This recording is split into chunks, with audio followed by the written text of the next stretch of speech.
好，我是阿力。昨天呢，我没有出视频，很多小伙伴们以为昨天的暴跌呢，让我扛不住了，在这里统一回复一下，并没有啊，因为我昨天比较忙就没有出视频。另外，昨天的评论区里面出现了一些很奇葩的留言，甚至有细心的小伙伴们看到这些留言，在微信上安慰我。那么，我们今天就首先来聊一聊这些留言到底能不能影响我的心情啊？那么他们到底这个留言的目的到底是什么？另外我也发现了，这个评论区是一个晴雨表，那么只要有人留言不友好了，就差不多这个已经跌到底了。那么在节目的后半部分，我们来分析一下昨天的暴跌之后，众多的大佬出来背书，那么这背后到底是怎么回事？除了经济利益之外，还有没有别的其他的什么原因？那么节目的第三部分，我们照常来分析一下狗狗币的后市的走势以及风险提示啊。那么请一定要看到最后。好，我是阿力。如果你是第一次打开我的视频，我希望你能够点击订阅并打开小铃铛，这样你就不会错过和我一起进步发财了。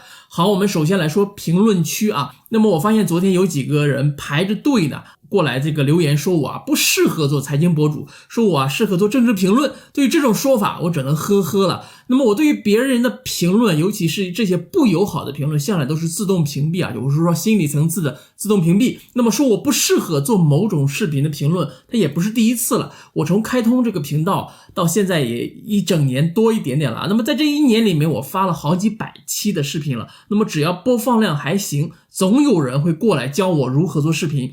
甚至来教我如何做人。那么至于我适不适合做什么类型的视频连我自己都在摸索当中那么你怎么就能够看了我几期的视频就如此有信心说我不适合做财经视频呢？那么再说了，我现在做的是财经类的视频吗？我一直以为我做的是分享一个可以赚钱的这个心灵鸡汤类、传播正能量的励志类的视频呢。我只不过呢，想把我买入狗狗币的这个经过，我赚到一些钱了，我想分享给跟我一样的普通朋友们。然后呢，这个市场不稳定，那么我不过呢是定期给朋友们做一些心理按摩，并没有分析大量的财经数据那么说到这里，我反而觉得这个朋友倒是提醒我了，我是不是可以试着往正经的这个财经类博主的方向去发展呢？也不妨学一下老李玩钱开一个股票账户，每天给大家晒一下这个持仓，不知道大家对于这个方向有没有兴趣另外还有一个人说老李已经被大家攻击的不敢出视频了。那么我出于好奇我翻了一下这个老李的频道，这个老李的频道做得非常好那么目前他已经19万将近20万的粉丝的这个频道了。那么我无法想象他这么一个博主竟然能被留言区的这些评论攻击的要停更了。那么我首先觉得老李的心态是要调整一下另外我也要感谢一下我自己曾经做过这个政治评论类的视频这个过往的这个历史，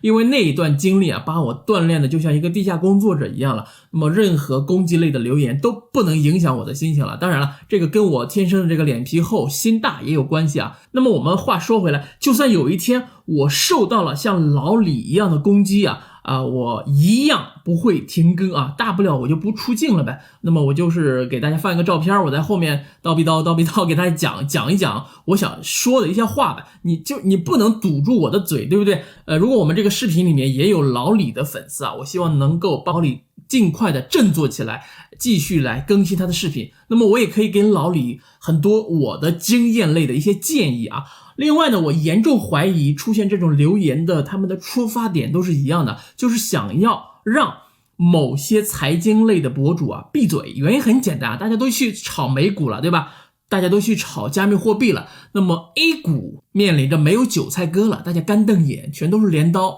镰刀怎么割镰刀呢？割无所割，太尴尬了，对吧？那么还有通常情况之下，这类留言大量出现的时候就是抄底的好时机那么因为他们的主资已经开始抄底了，那么他们不希望韭菜们跟着一起抄底，故意呢在留言区带来大量的这个事故的现场。那么以上呢都是我的个人的猜测如果说我猜中了的那就中了没说中的话，那么你们继续给我留言，我们来辩论。那么总有一天我会知道真正的原因是什么。那么我们今天说这个其实有点多了，但是我想告诉大家的是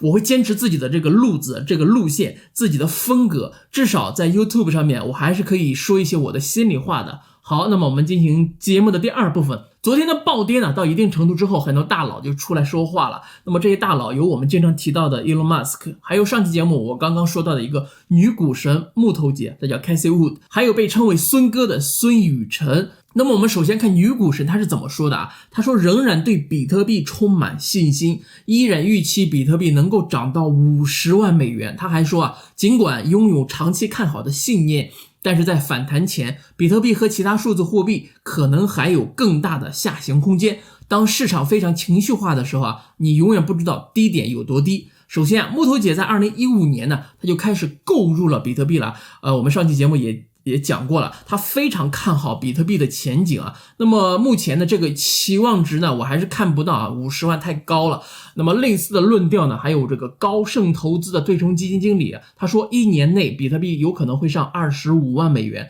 那么可能呢是由于我站得比较低啊，所以我说我看得不够远。但是我们回过头来想一想，几年之前很多机构对比特币的看法呢，一致的说法都是比特币毫无价值，会归零。那么就像很多人现在看待狗狗币一样，那么大家能否明白这里面的逻辑呢？如果说你能看懂了的话，那么可以在留言区告诉我一下。那么伊隆马斯克也发声了啊，那么他在推特上发了一句十分简短的话啊，他说这个特斯拉拥有这个钻石手。那么这个推文啊，我们看这个图片，我们做狗狗币的人大部分都是明白是什么意思啊，就是钻石手的一些意思啊，坚决不卖掉的意思。但是很多媒体啊，他们不懂狗狗币的人，他们就解读为特斯拉手中啊拥有钻石，而钻石呢大概率是暗示比特币的价值。这是还是非常这个正经的财经媒体，他们竟然不知道钻石手是什么意思，非常的搞笑啊！一看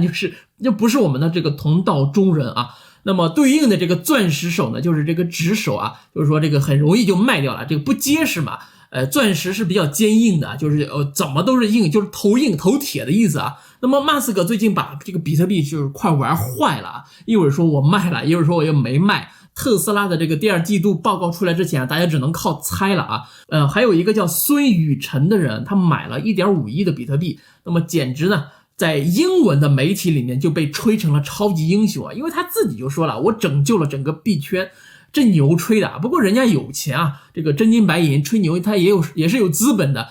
对于这件事啊，我只有一个字儿，服啊。但是呢，对于这位孙哥，以后可能无法回国了，他身上的罪名本身就很多啊，什么洗钱罪，各种各样的罪名。那么再加上这一次充当露头鸟啊，跟监管层唱对台戏，对这件事我还是一个字儿啊，服，大写的服啊。那么我们开头也说了，这帮人出来喊话，最主要的理由啊，还是因为他们持有大量的比特币啊。那么除了这个原因之外呢，还有没有其他的原因呢？那么我个人认为啊，如果有的话，那一定是在向旧世界啊宣战。不管怎么样吧，这个币圈的大调整啊，终于算是告一个段落了。后面呢，可能就是牛市的下半场了。我上次也说了，熊市还没有到来，大家好好把握这个下半场。但是呢，我还是要提醒一下各位啊，下半场的行情呢，通常是暴涨暴跌，可能在一天之内可能会完成上下振幅 30% 加起来 60% 的这个振幅啊。大家一定要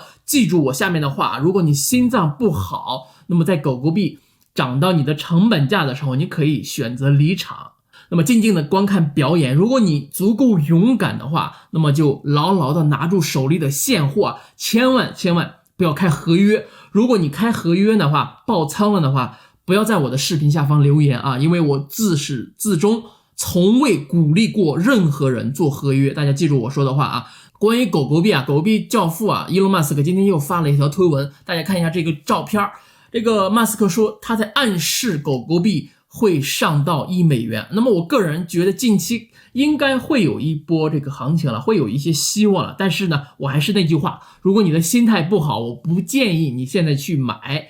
你可以静静的去观看表演，等下一个牛市到来的时候再下手也不迟，对吧？那么赚钱的机会呢是永远是有的，但是呢，如果你心态不好，你搞成心脏病了，那就得不偿失了，对吧？可能大家看到这里也就发现我今天的视频不太对啊，就说怎么没有鼓励大家继续去买狗狗币了啊？那么我觉得这个世界呢还是公平的啊。那么你心态好，心智够成熟承压能力强，你可以去买。如果你不具备这些素质，请务必记住啊，只看不动啊，不然的话稍微一跌，你就在评论区开始骂人了，严重影响大家的心情了。那么我们刚刚也说了，现在是到了牛市的后半场了，具体牛市什么时候结束，我并不知道，大家也不知道，所有人都不知道，可能会几个月，也可能会10几天、20天，对吧？我个人呢，还是坚持一个长线的思路。那么等这个牛市过去了，熊市到来的时候，我还会继续抄底，等待下一个牛市。大家都要衡量一下自己的这个资金啊，最近有没有急用的地方。那么如果说有急用的话，适当的时候可以降低一下仓位，就是说涨到一定的高位，降低一下仓位。那么并不一定啊，都跟我一样。那么具体怎么操作，还是要看个人的选择。那么我会在会员区呢继续分享我的一些思路。那么高阶会员呢，可以随时找我微信聊天，我会尽最大的能力去指导。好，那么我们今天先聊到这儿，希望大家都能够每天进步啊，我们一起发财 ，peace。